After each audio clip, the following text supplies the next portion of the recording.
Hello, we're reading Harry Potter and the Chamber of Secrets. Last time, two key things happened, very bad things. Dumbledore has been suspended as headmaster of Hogwarts, very bad news, and Hagrid has been taken to Azkaban. So our heroes seem to be on their own, really. Hagrid, of course, did give a clue as to what they should do, and that is to follow the spiders. And so that's what we're going to do now. We're going to read chapter 15, or about half of it, I reckon, maybe all of it. Let's see how it goes, which is entitled Aragog. Summer was creeping over the grounds around the castle. Sky and lake alike turned periwinkle blue, and flowers large as cabbages burst into bloom in the greenhouses. But with no Hagrid visible from the castle windows, striding the grounds with Fang at his heels, the scene didn't look right to Harry. No better, in fact, than the inside of the castle, where things were so horribly wrong.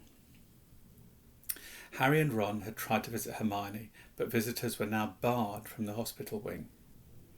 "We're taking no more chances," Madame Pomfrey told them severely through a crack in the hospital door. "No, I'm sorry. There's every chance the attacker might come back to finish these people off."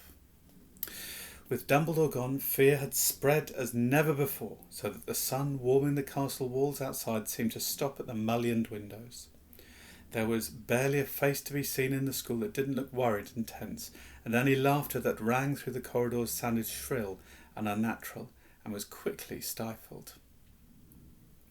Harry constantly repeated Dumbledore's final words to himself.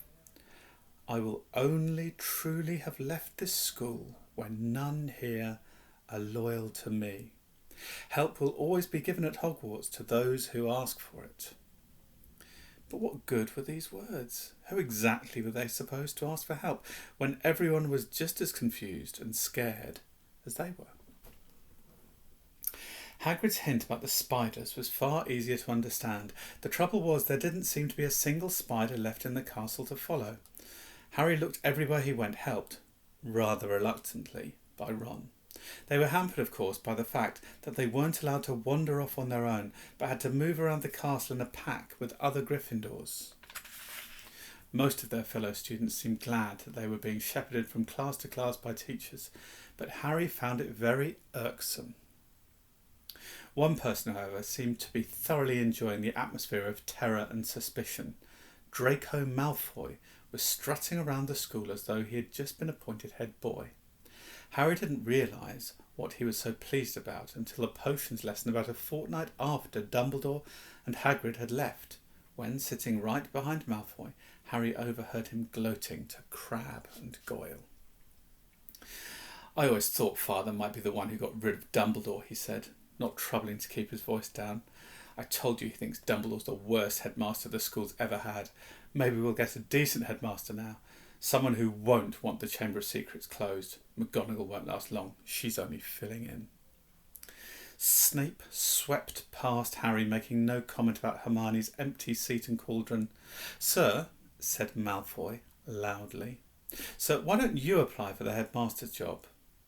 Now, Malfoy," said Snape, though he couldn't suppress a thin-lipped smile. "Professor Dumbledore has only been suspended by the governors. I dare say he'll be back with us soon enough." "Yeah, right," said Malfoy, smirking. "I expect you'd have Father's vote, sir. If you wanted to apply for the job, I'll tell Father you're the best teacher here, sir." Snape smirked as he swept off around the dungeon, fortunately not spotting Seamus Finnegan, who was pretending to vomit into his cauldron. Nice bit of assonance there. Snape smirked as he swept. It's good.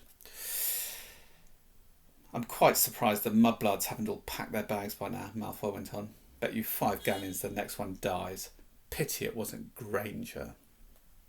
The bell rang at that moment, which was lucky. At Malfoy's last words, Ron had leapt off his stool, and in the scramble to collect bags and books, his attempts to reach Malfoy went unnoticed.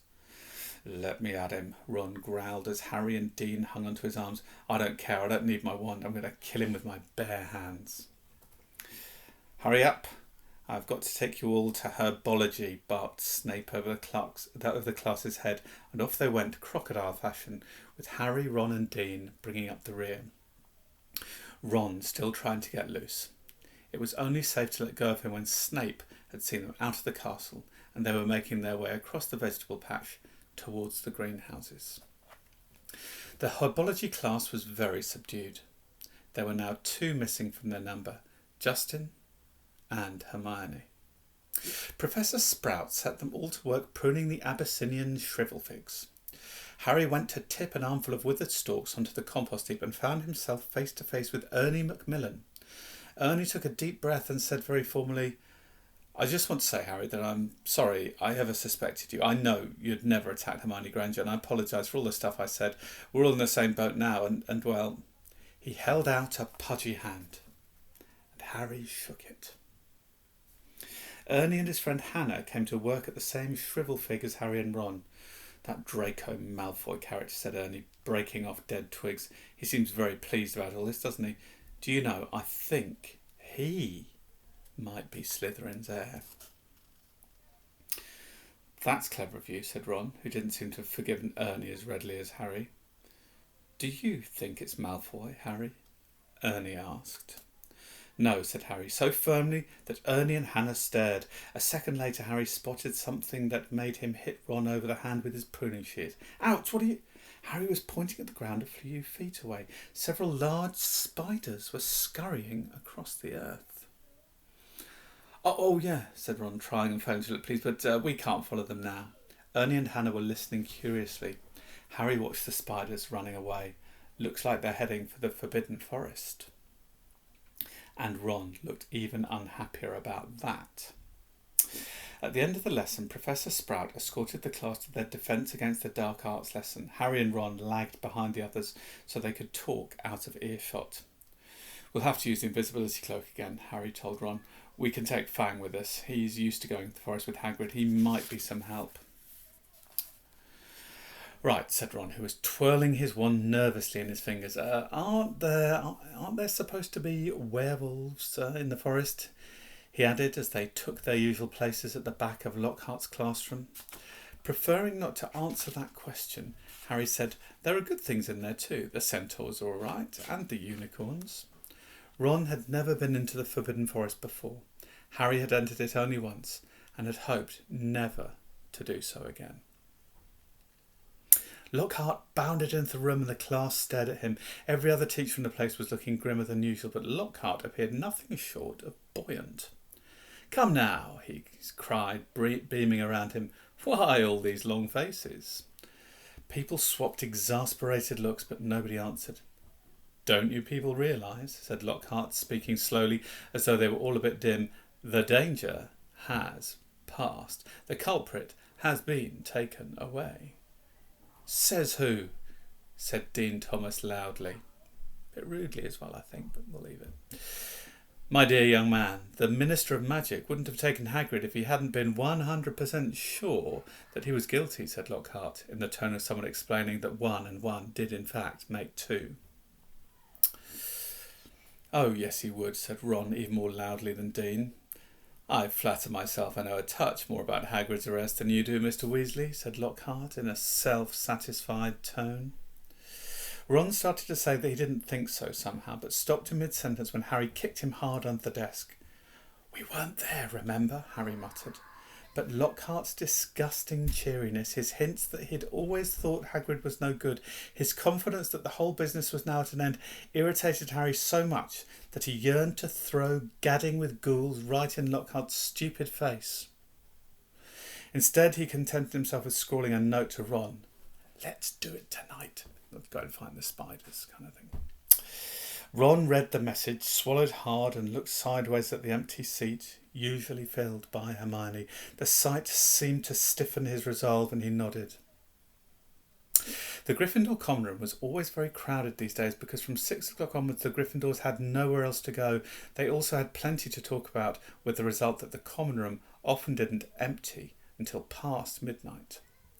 Harry went to get the invisibility cloak out of his trunk right after dinner and spent the evening sitting on it, waiting for the room to clear. Fred and George challenged Harry and Ron to a few games of exploding snap, and Ginny sat watching them, very subdued, in Hermione's usual chair.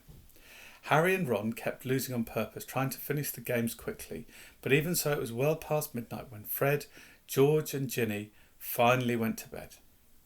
Harry and Ron waited for the distant sounds of 2 dormitory doors closing before seizing the cloak, throwing it over themselves and climbing through the portrait hole. It was another difficult journey through the castle, dodging all the teachers. At last they reached the entrance hall, slid back the lock on the oak front doors, squeezed between them, trying to stop any creaking, and stepped out into the moonlit grounds. "Of course," said Ron abruptly as they strode across the black grass, "we might get to the forest and find there's nothing to follow. Those spiders might not have been going there at all. I know it looked like they were moving in that sort of general direction, but—" His voice tailed away, hopefully. They reached Hagrid's house, sad and sorry-looking with its blank windows. When Harry pushed the door open, Fang went mad with joy at the sight of them. Worried he might wake everyone at the castle with his deep, booming barks, they hastily fed him treacle fudge from a tin on the mantelpiece which glued his teeth together. Harry left the invisibility cloak on Hagrid's table. There would be no need for it in the pitch-dark forest. "Come on, Fang, we're going for a walk," said Harry, patting his leg, and Fang bounded happily out of the house behind them, dashed to the edge of the forest and lifted his leg against a large sycamore tree. Harry took out his wand, murmured "Lumos," and a tiny light appeared at the end of it, just enough to let them watch the path for signs of spiders. "Good thinking," said Ron. "I'd like mine too, but I'll probably get blown up or something." Harry tapped Ron on the shoulder, pointing at the grass. 2 solitary spiders were hurrying away from the wand light into the shade of the trees. "Okay," Ron sighed, as though resigned to the worst. "I'm ready. Let's go." So with Fang scampering around them, sniffing tree roots and leaves, they entered the forest. By the glow of Harry's wand, they followed the steady trickle of spiders moving along the path. They walked for about 20 minutes, not speaking, listening hard for noises other than breaking twigs and rustling leaves. Then, when the trees had become thicker than ever, so that the stars overhead were no longer visible, and Harry's wand shone alone in the sea of dark, they saw their spider guides leaving the path. Harry paused, trying to see where the spiders were going, but everything outside his little sphere of light was pitch black. He'd never been this deep into the forest before. He could vividly remember Hagrid advising him not to leave the forest path last time he'd been in here. But Hagrid was miles away now, probably sitting in a cell in Azkaban, and he had also said to follow the spiders.